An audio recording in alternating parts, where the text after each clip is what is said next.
말씀 함께 보시겠습니다. 사무엘하 23장 13절에서 17절 구약성경 505쪽에 있습니다.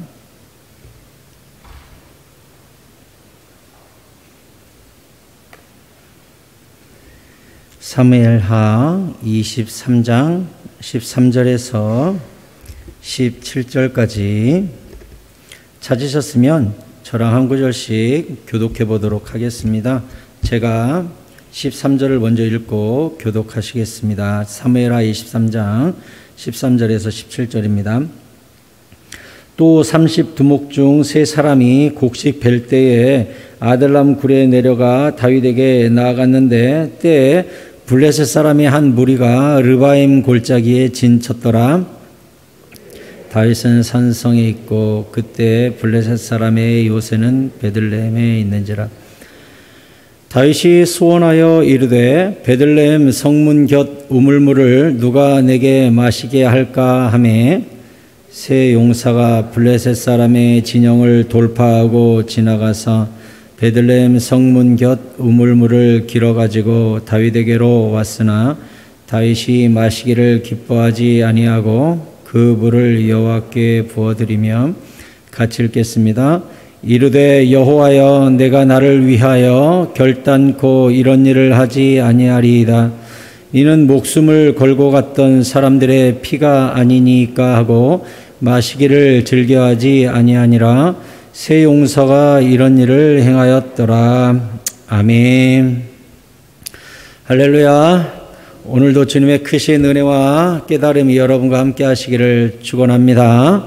우리 옆 사람과 인사합시다. 잘 오셨습니다. 오늘도 은혜 많이 받으세요.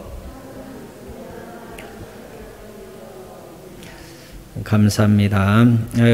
날도 덥고 그런데 또 코로나의 위험도 있는데 늘 이렇게 예배 자리를 지켜주시는 여러분의 예배 사명과 기도 사명자의 역할을 충성할 때 하나님이 참으로 기뻐하실 줄로 믿습니다. 오늘날 우울증이 참 많이 있지요. 사람들이 많이 우울해요. 코로나 때문에 우울하고 돈 때문에 우울하고 사람 못 만나니까 우울하고 외로우니까 우울하고 연락 오는 사람 없으니까 우울하고 참 현대에 정말 심각한 게 우울이에요. 이 우울증 치료 때문에 의료비가 엄청나게 들어간다고 그래요. 그래서 이게 선진국병이라고 합니다. 선진국으로 갈수록 사람들이 굉장히 우울해요. 이게 방글라데시가 세계에서 가장 행복지수가 제일 높은 나라라고 하잖아요. 그런데 미국이 가장 자살률이 높고 미국이 또 가장 마약도 많이 하고 우울증 약도 가장 많이 팔리고 수면제도 가장 많이 팔리는 게 또 미국이란 말이죠. 그러니까 이런 거 보면 참 아이러니해요. 그러니까 사람은 누구나 우울할 수 있는데 오늘 특별히 성경에 보면 우울증에 빠진 한 사람을 보게 되는데 누구냐면 다윗이에요. 다윗이 오늘 성경을 보면 참 재밌는데 오늘 13절에 이렇게 돼 있잖아요. 또 30두목 중 세 사람이 곡식 벨 때 아둘람굴로 내려가 다윗에게 나아갔는데 블레셋 사람의 무리가 르바임 골짜기에 진쳤더라 이렇게 돼 있죠. 이 르바임 골짜기에 블레셋 군대가 모여 있고 다윗 군대와 충돌했던 전투는 언제일까요?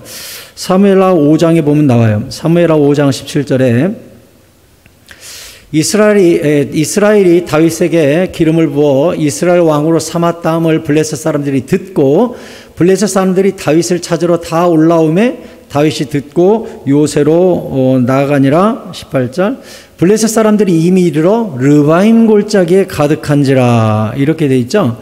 그러니까 이 르바임 골짜기에 블레셋 사람들이 가득한 전투는 언제 있었다는 걸 알 수 있냐면 다시 17절로 돌아가면 이스라엘이 다윗에게 기름을 부어 이스라엘 왕을 삼았담을 듣고 블레셋 사람이 쳐들어온, 그러니까 엄밀히 말하면 다윗이 왕이 되고 나서 치르는 첫 전쟁이라는 걸 알 수 있어요. 예, 그러니까 블레셋 입장에서는 새로운 왕이 섰다함을 듣고 처음부터 초장부터 우리 힘을 보여줘가지고 콧대를 꺾어놔야지 새로운 왕이 등극해가지고 나라가 안정되고 경제가 부강해지고 군대가 강해지면 싸우기 힘드니까 지금 다윗이 왕 돼가지고 최권력을 잡기 전에 우리가 초장부터 팍 치고 나가서 이스라엘을 혼내주자 이렇게 생각을 했던 거예요. 그러니까 뭐든지 권력 초기, 정권 초기, 군사력이 완전히 장악되지 않았는 그 시기, 리더십이 완전히 서지 않았던 그 시기, 그때가 사실은 위험하다는 것을 알 수가 있죠. 그래서 예수 믿고 처음 예수 믿을 때 응답도 많지만 핍박도 많은 법이에요. 사탄 입장에서는 배신자죠. 아니 저 녀석이 예수를 갑자기 믿어? 아니 저 녀석이 갑자기 교회를 나가? 막아야지. 초장부터 꺾어놔야 돼. 해가지고 제가 아는 사람, 제가 예전에 세 가족 중에 왜 안 나오느냐 하고서는 전화를 했더니 멀쩡하던 집안이 교회 나가고 나서부터 갑자기 사업이 안 되고 교통사고가 나고 문제가 생기고 그러니까 집안에 어른들이 이야기하기를 네가 교회 나가는 바람에 한 가정에 두 종교가 생겨가지고 신이 노해서 너를 우리 집안을 이렇게 치는 거라고. 모른지기 가족은 한 종교를 믿어야 되는데 네가 배신해서 그런다고 교회 나가지 말라고 이랬다는 거예요. 그래가지고 제가 전화하니까 목사님 이제 전화하지 말라고. 나 이제 무서워서 교회 못 나가겠다고. 교회 나가는 때부터 집안에 우환이 생기고 문제가 생기고 어른들이 한 종교를 믿어야 되는데 왜 너가 교회 가가지고 이렇게 힘들게 만드냐고 한다고. 제가 들어보니까 참 깝깝한 노릇이에요. 은혜가 역사할 때 블레셋도 역사하는 거예요. 다윗을 하나님이 세우실 때 블레셋도 꿈틀꿈틀 움직이는 거예요. 은혜가 움직일 때 틀림없이 핍박도 같이 움직인다는 것을 잊어서는 안 됩니다. 심지어 다윗이 왕 될 때도 사탄이 건드렸는데 심지어 무엇도 건드렸어요? 예수님이 첫 공생애를 시작하기 전에 광야에 가셔서 40일 금식하고 그 다음 회개하라 천국이 가까웠느니라 첫 복음을 선포하기 위해 출발해야 되는데 40일 금식 끝나자마자 제자가 왔어요? 천사가 왔어요? 누가 왔어요? 마귀 사탄이가 왔어요.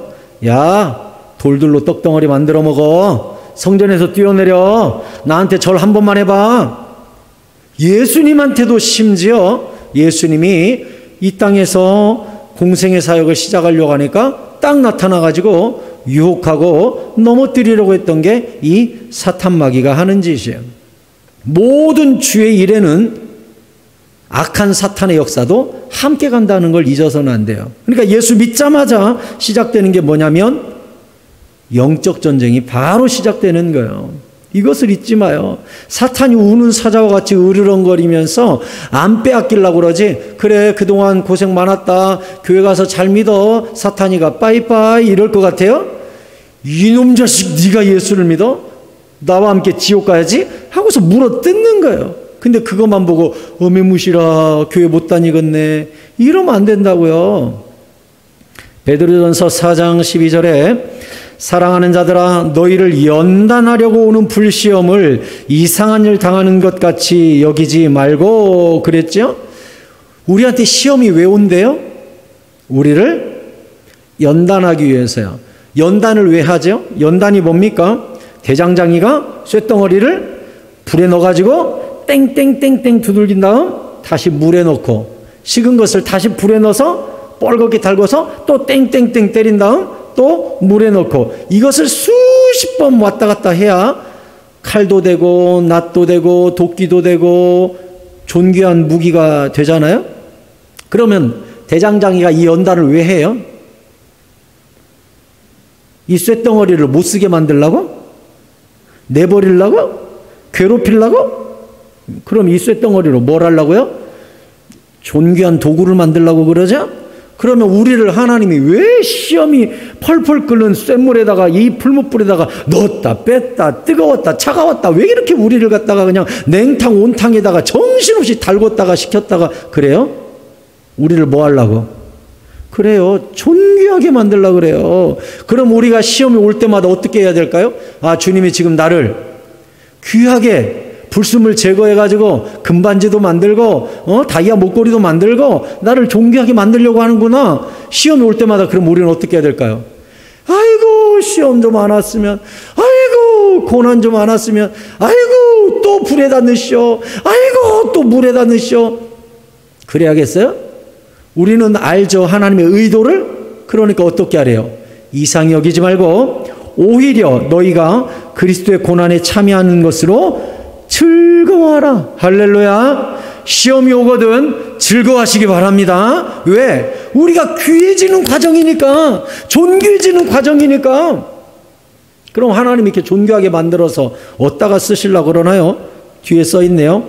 이는 그의 영광을 나타내실 때에 너희로 즐거워하고 기뻐하게 하려 함이라. 아멘. 영광이 나타날 때가 언제예요? 우리가 죽을 때나 예수께서 재림하실 때 우리로 하여금 고생 많았어 하고서 안아주시고 위로해 주시고 눈물 닦아주시는 그날이 있기 때문에 그날에 기뻐하고 즐거워할 것을 생각하고, 고난이 큰 것만큼 뭣도 크다? 위로도 크다. 내 고난이 큰 것만큼 은혜도 크다. 내가 눈물 흘린 것만큼 주님이 눈물 닦아주시는 손길도 많다. 이것을 아니까 고난 가운데서 미친 사람처럼 웃는 것이죠. 왜? 심판대에 머리가 가 있으니까. 아, 이것 때문에 심판날 내가 더 웃겠구나. 이것 때문에 내가 심판날 더 상받겠구나. 이것 때문에 주님의 심판날 더 나를 안아주시고 눈물 닦아주시겠구나. 할렐루야. 이러한 믿음의 눈이 활짝 열리기를 바랍니다. 불평하지 마세요. 크리스찬은 불평하는 거 아니에요. 왜 이렇게 힘들어? 왜 이렇게 인생이 짜증나? 왜 이렇게 내 인생은 험난해? 그러지 마세요. 그렇게 다루시는 이유가 있어요. 그래야 심판날 상이 크니까. 연단이에요, 연단. 존귀하게 만들기 위해서. 자, 다윗이 이 르바임 골짜기 전투를 했던 계절적 배경도 나오죠. 계절적 배경이 13절에 어떻게 돼 있죠? 또 30두목 중 세 사람이 곡식 뺄 때에 이렇게 돼 있죠. 곡식 뺄 때에. 그러니까 다윗의 왕 위로 올라가서 치른 첫 번째 전쟁이 하필 곡식 뺄 때예요. 우리나라로 말하면 가을 추수. 어때요? 가을 추수 때 가장 많이 필요한 게 사람이죠. 지금이야 기계로 하면 되지만 옛날에는 다 사람이 곡식을 베야 돼요. 그러니까 옛날에 곡식 뺄 때는 인력이 가장 많이 필요할 때죠. 그런데 다윗이 가장 인건비가 소중한 그때 모든 일할 만한 사람을 뭘로? 군대로 차출한 거예요.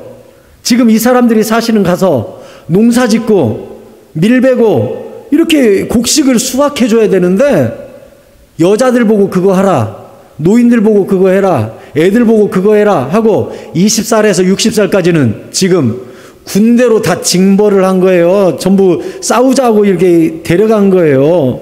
그러면 이 노동 현장에서는 얼마나 불안하고 얼마나 원망이 있겠어요. 이렇게 힘든 때 남자를 다 데려가다니. 게다가 이 남자들이 가서 전쟁에서 다 죽어버리면 이제 이 땅은 누가 일구나, 이제 우리 집은 어떻게 되나, 이 나라는 어떻게 되나, 이걸 모든 국민이 다 생각하고 있죠.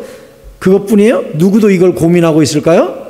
다윗도 이걸 고민하죠. 그러니까 이번 전쟁은 반드시 이겨야 되는 거예요. 추수 때고 자기가 왕 위에 올라가서 치르는 첫 번째 전쟁이고 여러 가지로 의미가 있어요. 그러니까 이 전쟁은 반드시 이겨야겠다 이렇게 생각을 했어요. 그런데 14절에 보니까 이렇게 되어 있죠. 14절에 그때 다윗은 산성에 있고 그때 블레셋 사람의 요새는 베들레헴에 있는지라 했네요. 자, 저를 보세요. 다윗은 르바임 골짜기라는 골짜기를 사이에 두고 위에 있는 산성에 있고 골짜기를 사이에 두고 블레셋은 베들레헴에 진을 치고 있어요. 그러면 산성에서 골짜기를 넘어 반대편을 쳐다보면 지금 베들레헴이 보여요. 다윗에게 있어서 베들레헴은 특별한 장소죠. 사무엘상 16장 1절에 하나님께서 사무엘을 보내서 다윗을 기름 부을 때 이렇게 말씀하세요. 여호와께서 사무엘에게 이르시되 내가 이미 사울을 버려 이스라엘 왕이 되지 못하게 하였거늘 내가 그를 위하여 언제까지 슬퍼하겠느냐. 너는 뿔에 기름을 채워 가지고 가라. 내가 너를 베들레헴 사람 이새에게 보내리니 이는 내가 그의 아들 중에서 한 왕을 보았느니라 하시는지라. 아멘. 여기 이새의 아들, 8번째 아들이 누구예요? 다윗이에요. 그런데 이 이새를 어디 사람? 베들레헴 사람 이사에게 가라 해서 베들레헴은 사실 다윗의 고향입니다. 그런데 지금 첫 번째 전쟁이 공교롭게도 다윗의 고향과 지금 산성이 마주보고 전쟁을 하는 거예요. 그러니까 블레셋이 지금 다윗의 고향을 자기 영토로 침범해가지고 고향을 블레셋한테 빼앗긴 상태예요, 현재.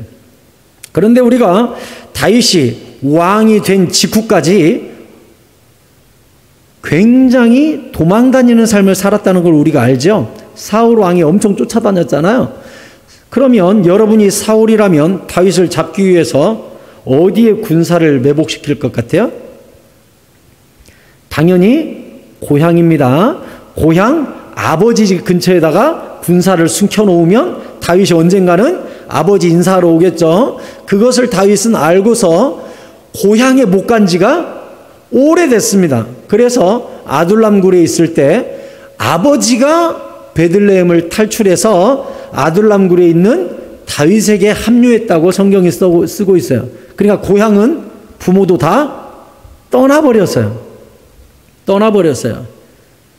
그래서 사실 다윗이 지금 왕이 됐지만 베들레헴 쪽을 바라보면서 지금 전쟁을 치르지만 베들레헴에는 자기 부모도 없고 그 고향도 자기는 오래전에 떠났어요.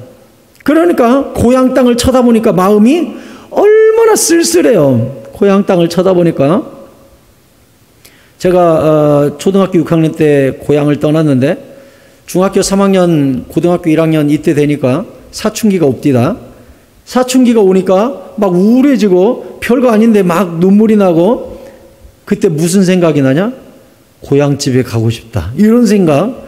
그래서 괜히 혼자 버스 끊어가지고 고향 땅에 내려가서 아무도 없고 친척도 없고 아무도 나를 환영해 주지 않는데 괜히 내가 예전에 살던 집에 가서 담벼락에서 내가 저기서 구슬 쳤는데 내가 저기서 배딱지 쳤는데 내가 저기서 앵두 따먹었는데 내가 저기다가 고추를 심었었는데 하면서 계속 마당을 구경하는 거예요. 남의 집이라 들어가지도 못하고 담벼락 바깥에서 계속 쳐다보고 골목이 좁아졌구나.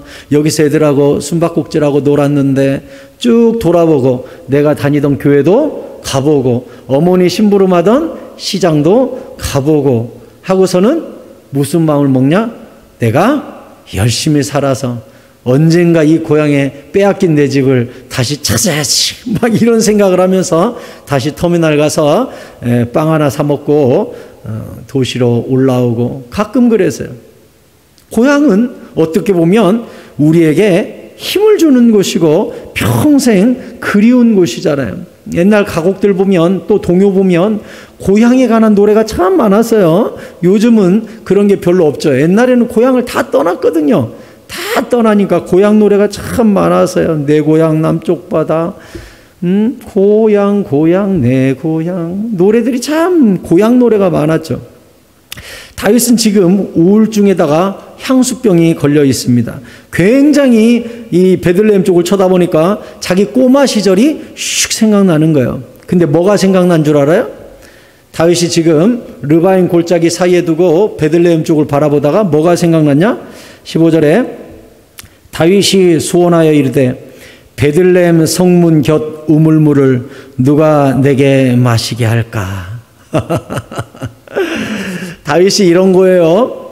목동이잖아요. 그러니까 양을 데리고 가서 하루 종일 풀을 뜯기고 이 땡볕에 얼마나 더워요. 양을 몰고 성으로 다시 돌아올 때 베들레헴 성문 바깥에 우물이 있는 거예요. 거기서 자기가 우물물을 탁 떠먹고 하루 이 피곤함이 그냥 이 냉수에 쫙 씻겨 나가는 거예요. 거기서 양도 물을 다 먹여가지고 집으로 데리고 와서 우리에다가 가두고 나면 이제 쉴 수가 있잖아요. 그러니까 그 우물물을 마실 때 다윗의 마음속에는 오늘 하루가 다 끝났구나. 오늘 쉴 수 있구나. 오늘도 양을 한 마리도 잃지 않고 잘 쳤구나. 양들아 너희들도 먹어라. 너희도 쉬어라 하면서 이 베들레헴 성문 바깥에 있는 우물물 한 컵 먹으면 피곤이 샥 내려가는 거예요. 너무나 상쾌함을 주는 그런 물이에요. 그러니까 전쟁 중에 거기에 가지 못하는 다윗이 소원처럼 이야기한 거예요. 와, 저 우물물 기똥찬데 내가 10수년을 못 떠먹었네. 내가 고향 떠난 지가 벌써 10여 년이 넘어가지고 이제 왕이 돼서도 저 우물물, 저 꿀맛 같은 우물물, 그 시원한 우물물이 생각나네 한 거예요.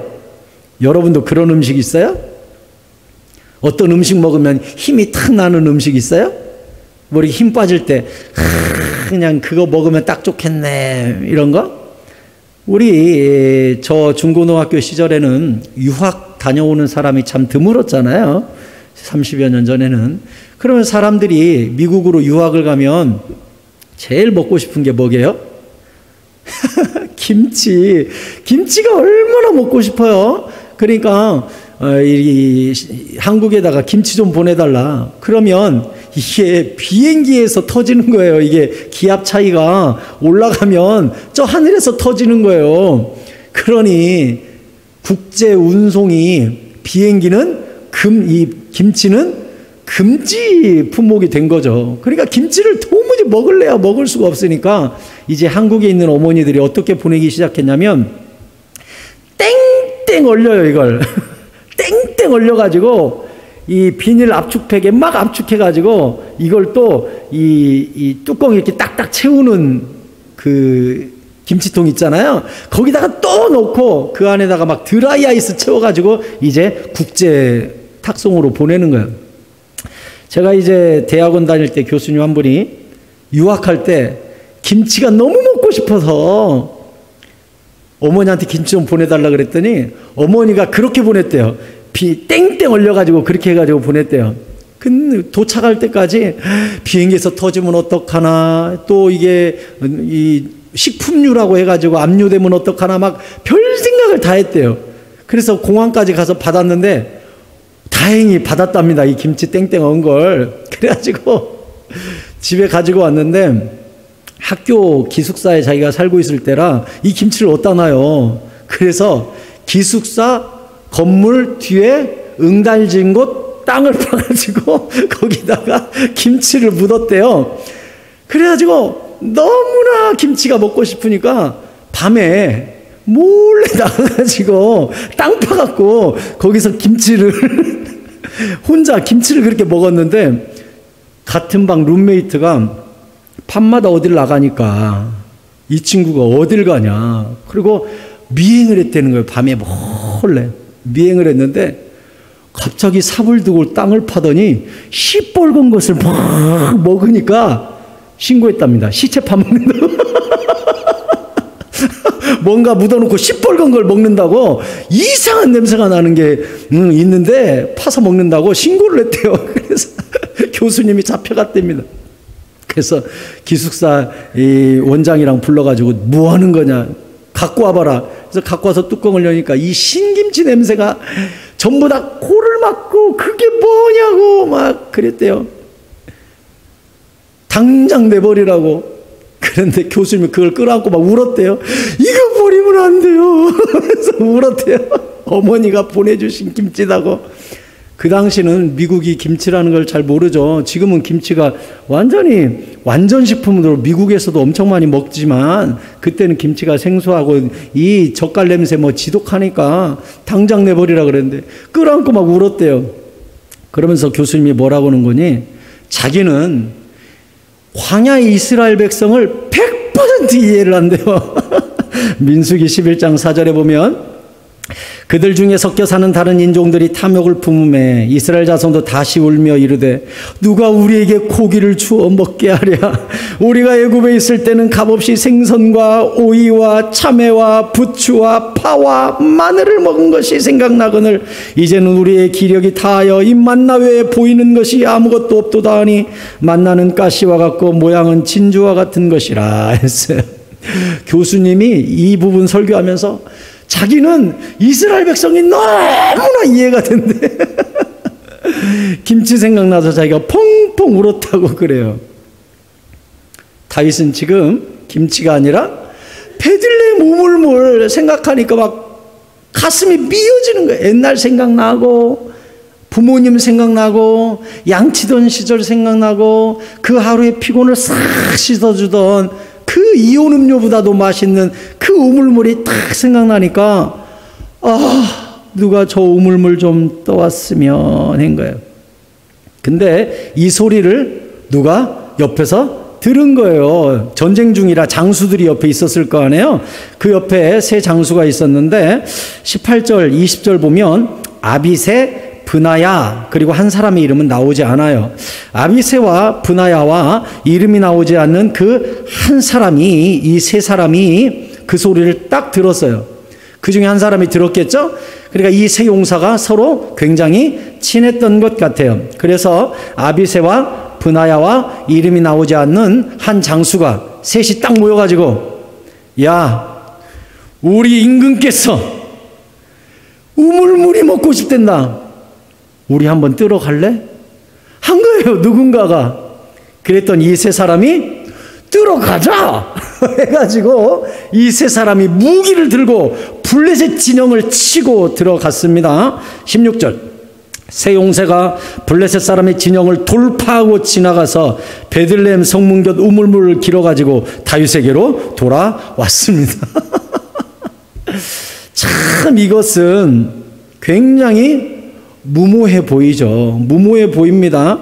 상당히 감정적인 선택을 하는 것 같고 왕권 초기이기 때문에 다윗 눈에 들려고 하는 시도처럼 보이기도 해요. 과잉 충성처럼 오버하는 것처럼 보여요. 근데 혹시 보세요. 이 세 사람이 갔다가 한 사람이라도 죽으면 병사들은 어떻게 되겠어요? 왜 죽었대? 물 뜨러 갔다 죽었대. 아니 물을 뜨러 가서 죽어?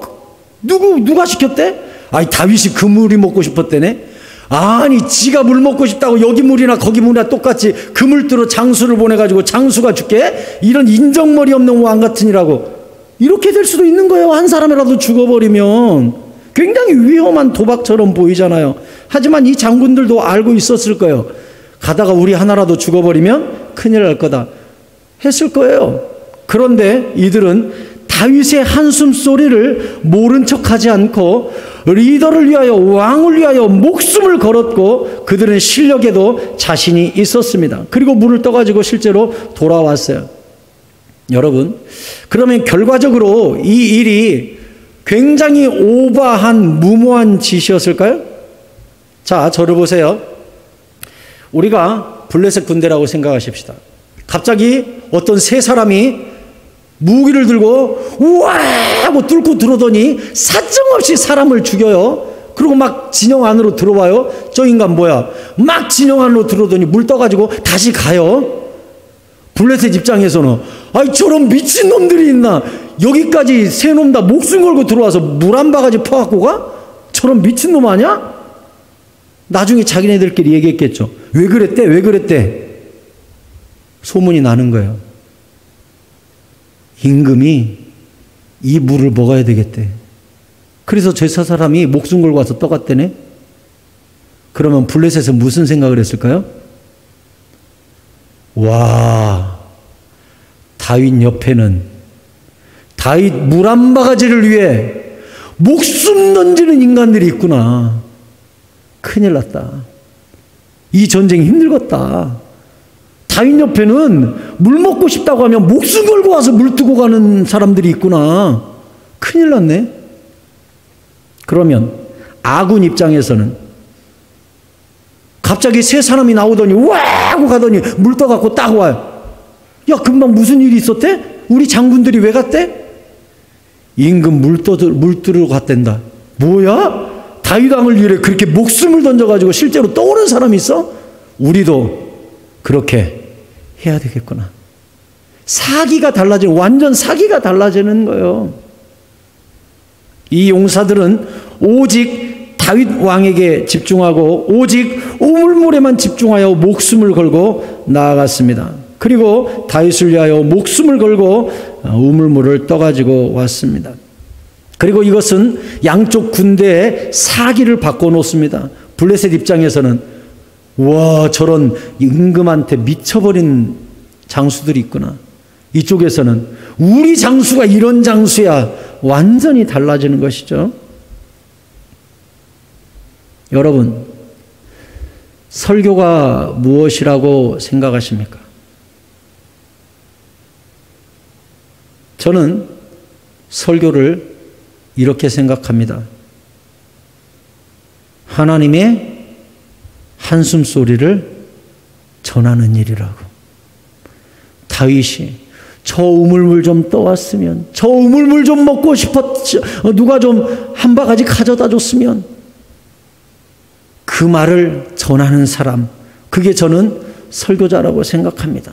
하나님의 소원과 하나님의 계획과 하나님의 한숨 소리와 하나님의 비전이 무엇인지, 성경 속에 들어있는 하나님의 계획과 성도들을 향한 하나님의 꿈이 무엇인지, 그 비전이 무엇인지, 우리의 사명이 무엇인지, 하나님의 한숨 소리와 하나님의 소원의 목소리를 전하는 사람이 저는 목사여 설교자라고 생각합니다.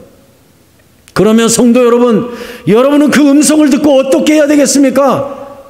말이 돼? 지금 적군이 저렇게 많은데 말이 돼? 아이고, 말이 돼? 물 한 바가지야 참을 수 있지. 아유, 말이 돼? 땀물 먹어도 되지. 말이 돼? 왜 그런 걸 우리한테 알려주는 거야? 아니요. 다윗 옆에 있었던 충성스러운 사람들은요, 뭐라고? 다윗 왕이 원하신다고?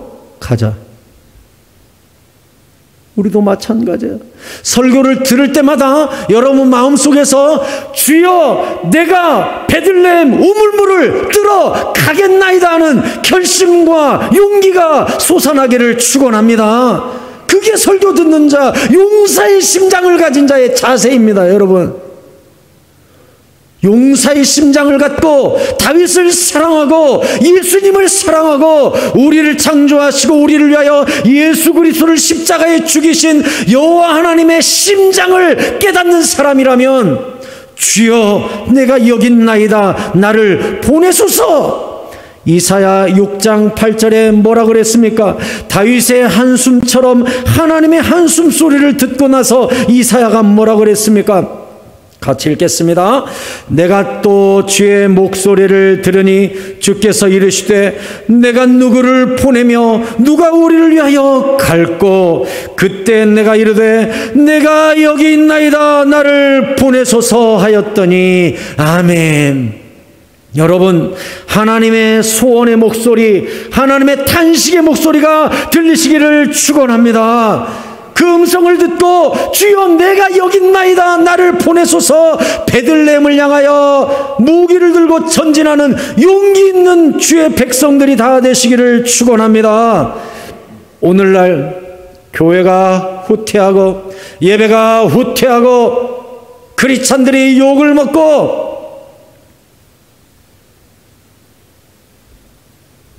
예배가 문을 닫는, 수많은 개척교회들이 문을 닫는 현실 속에 우리는 놓여 있습니다. 며칠 전에, 오래전 저와 함께 교제하던 목사님 생각이 나서 갑자기 생각나대요. 전화했어요. 목사님 참 오랜만이네요. 한 5년 만에 통화하는 것 같아요. 내 번호도 폰이 바뀌어서 지워졌나? 누구세요? 그러더라고요. 저 유승복 목사요. 아, 목사님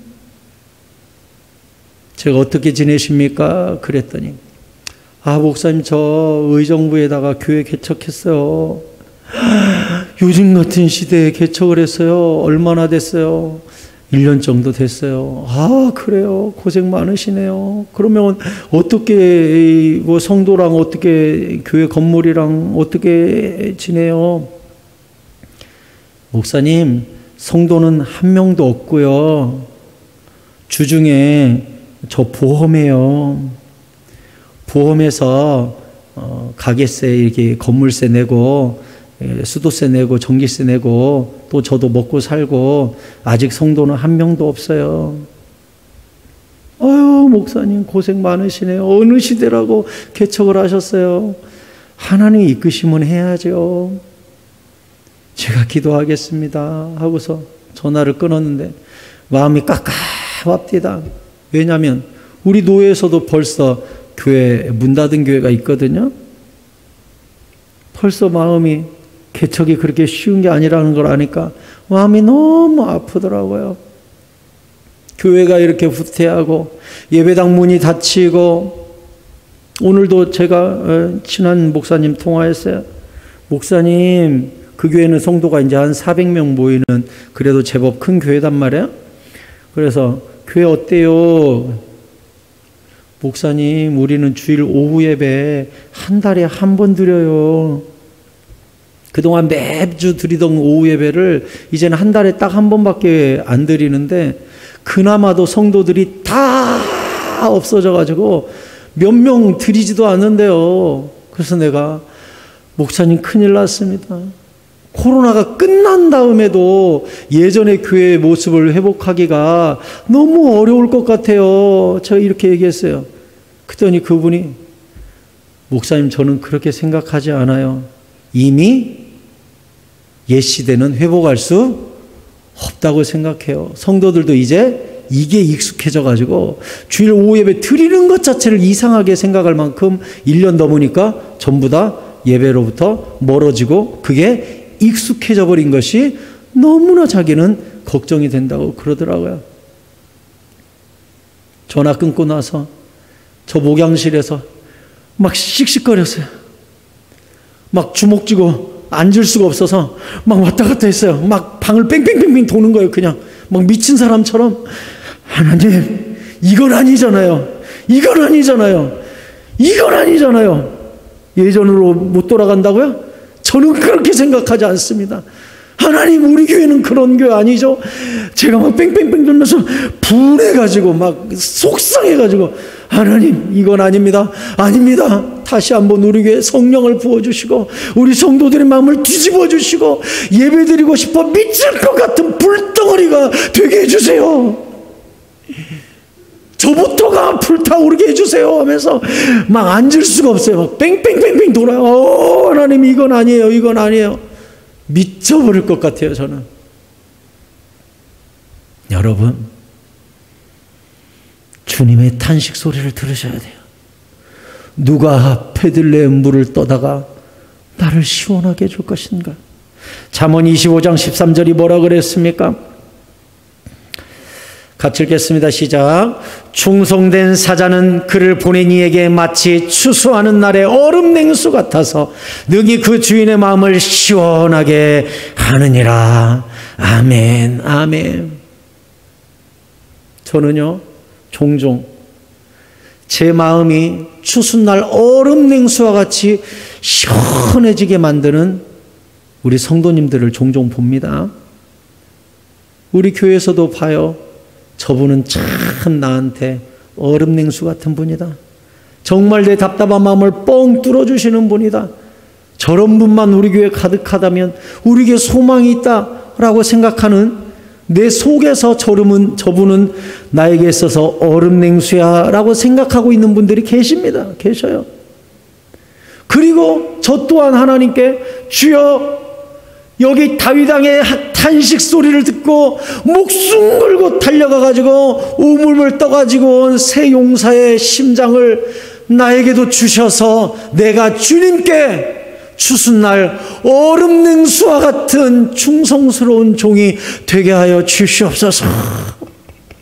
제가 오늘 설교 준비 다 끝나고 일기 쓰면서 일기장에다가 썼어요. 주여, 나도 이 새 용사처럼 주님께 얼음 냉수와 같은 추수날 얼음 냉수와 같은 종이 되게 하여 주시옵소서. 일기장에 쓰고 이 수요예배 올라왔어요.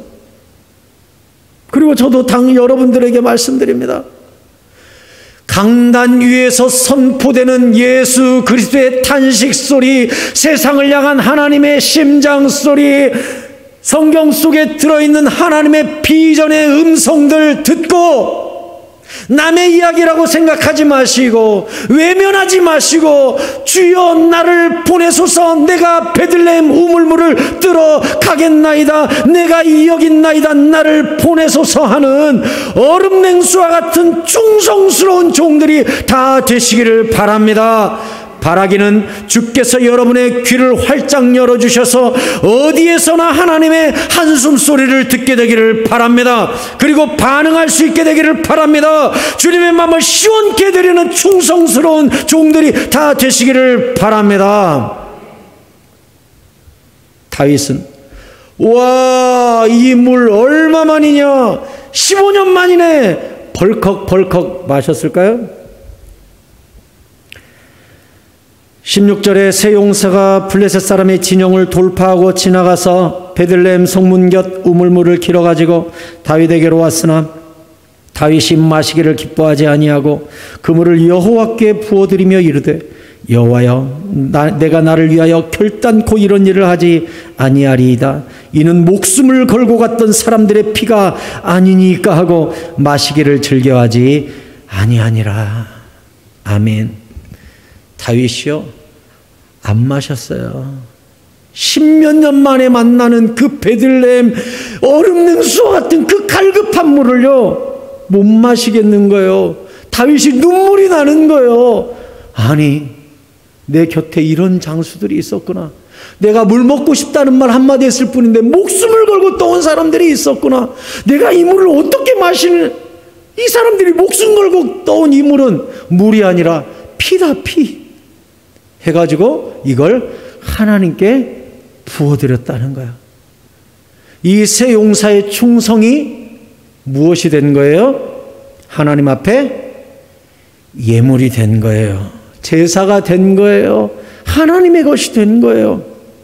여러분, 우리가 목사님의 말씀을 듣고 교회에 충성하고 예배에 충성하고 순종하고 주여 나를 보내소서 하고 내가 충성하잖아요. 그걸 하나님이 뭘로 보시는 거예요? 피로 보시는 거예요. 그것을 존귀하게 여기시는 거예요. 그걸 예배로 보시는 거예요. 피로 보시는 거예요. 제가 언젠가도 여러분께 그런 말씀 드렸는데, 오래전에 제가 대학교 때 같아요. TV 채널을 이렇게 돌리다 보니까 TV쇼 진풍면품 하는 프로그램이 있었습니다. 사람들이 집에 있는 어떤 도자기나 족자나 액자, 글씨 아니면 옷 이런 거 들고 오면 평가해가지고 얼마 해주는 프로그램이 있었어요. 어떤 사람이 옷 한 벌을 유리에 넣어가지고 갖고 나왔습니다. 이게 무슨 옷입니까? 사회자가 모르니까 자기 할아버지가 독립운동하셨던 아무개라고. 아, 그러시냐고. 근데 그 할아버지가 윤봉길 의사 돌아가셨을 때 시체 거두러 갔다고 그래요. 자기 할아버지가. 그래서 윤봉길 의사 피 묻은 옷을 그날 수거하고 그 다음에 장례복으로 바꿔준 다음 그 옷을 내버리질 못하고 피 묻은 옷을 지금까지 보관을 하고 태우지 않았다는 것이죠. 그래서 이게 진품인지 평가받고 싶다고 그랬어요. 그러니까 전문가들이 있더라고요. 거기에 지금도 생각나는 게 숙명여대 의상학과 교수가 있었어요. 그리고 역사학과 교수랑 이런 교수들이 그 옷을 가지고 뒷방에 가가지고 섬유가 진짜 그때 거 맞은지 또 고증을 하고 그때 입고 있었던 윤봉길 의사의 옷과 맞은지 사진과 대조하고 막 합디다. 그리고 옆에 연예인 판정단이 있었죠. 연예인들한테 이게 얼마일까요? 했더니 연예인들이 1억 원인가 이렇게 써냈어요. 드디어 이제 감정이 끝나고 그 옷을 가지고 나왔습니다. 그래서 사회자가 자 얼마인가요? 하니까 이 전광판이 0부터 다다다다다닥 막 올라가는 거예요. 1, 10, 100, 1000만, 10만, 100만, 1000만, 오 하고서 막 마지막 번호까지 두두두 올라가더니 갑자기 팡 하고서 빵원이 된 거죠. 빵원이에요. 그러니까 연예인 감정단들이 그러는 거죠. 아, 가품이라고, 가짜라고, 네 그럴 줄 알았다고 다 그래요. 그 전문가들한테 마이크를 주면서 사회자가 묻습니다. 왜 영혼이냐고. 그랬더니 그 숙대 교수가 마이크를 잡더니 그럽디다. 이거 진품이라고. 진품이라고 그래요. 그러니까 사회자랑 다 놀랐습니다. 진품인데 왜 빵원이냐고. 그랬더니 그 교수가 그랬어요. 저는 지금 30년이 지났지만 똑바로 생각이 나요. 그 교수가 뭐라 그랬냐. 우리나라를 위하여 독립운동하다가 목숨을 잃고 흘린 피가 묻은 옷을 우리가 어떻게 감정을 하겠냐고. 영원이 아니라 무한대라고 그래요. 이건 무한대의 가치가 있는 거라고. 어떻게 여기다가 돈을 매기냐고 그랬어요. 그 답변 듣고 저는 갑자기 눈물이 왈칵 쏟아졌습니다. 우리 대한민국의 독립을 위하여 목숨을 던져 피 흘린 그 옷이 가치가 무한대라면 하나님의 나라를 위하여 흘린 순교자의 피는 저 천국에서 얼마로 평가받을 것인가. 주여, 나도 주님 앞에 그런 옷을 드리기 원합니다 했어요. 주여, 나도 그날 그 가치를 측량할 수 없는 피 묻은 옷을 주님께 드리기 원합니다 하고 그 TV 끄고 울었어요. 기도했어요. 주여, 우리나라를 위하여 흘린 이 피가 묻은 이 옷도 무한대건을 하물며 하나님 나라를 위하여 주의 종이 흘린 피는 주님 어떻게 평가해 주시겠습니까? 다윗은 그 가치를 알았기에 그 물을 마시지 않고 이건 피입니다 하고 하나님께 부어드렸어요. 그리고 주님은 그걸 예배로 받으셨죠. 디모데후서 4장 6절이 뭐라 그랬어요? 이렇게 하나님의 제단에 포도주나 올리브유나 이런 걸 붓는 제사를 전제라 그래요. 전제. 근데 사도 바울이 뭐라 그랬어요? 전제와 같이 내가 벌써 부어지고 나의 떠날 시각이 가까웠도다. 이제 디모데 후서가 사도 바울이 쓴 마지막 성경이거든요. 그것도 4장 6절이면 디모데후서 끝부분이에요. 끝부분을 쓰면서 뭐래요? 내 모든 삶을 피 한 방울까지 전제가 뭐라고요? 피나 포도주나 올리브 같은 액체로 된 제물을 제단에 붓는 것을 전제라고 해요. 근데 사도 바울이 뭐래요?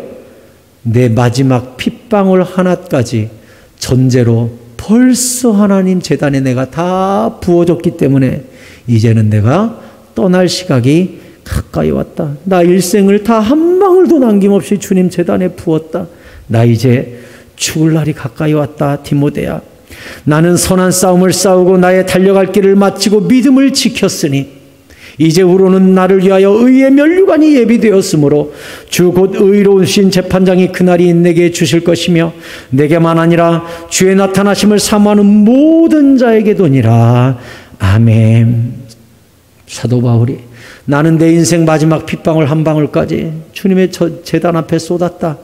디모데야, 그리고 이 성경을 읽는 모든 사람들이여, 나처럼 내게만 아니라 주의 나타나심을 사모하면서 자기의 일생을 주님 앞에 마지막 한 방울까지 부어드리기 소원하는 모든 자에게 하나님께서 의의 면류관을 주실 것이니 나의 길을 따라 오너라 하고 마지막 성경을 쓰고 실제로 바울이 죽임을 당하게 된 것입니다.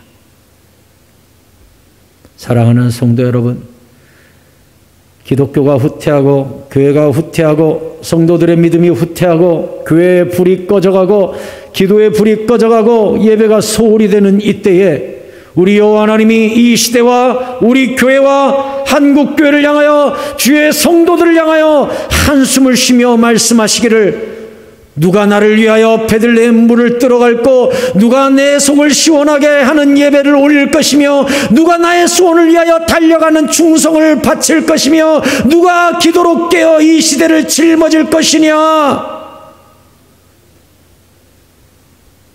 이 탄식과 소원을 여러분이 듣고 주여, 비록 수많은 블레셋 군대가 그 우물을 가로막고 있다 할지라도 내가 들어가겠습니다.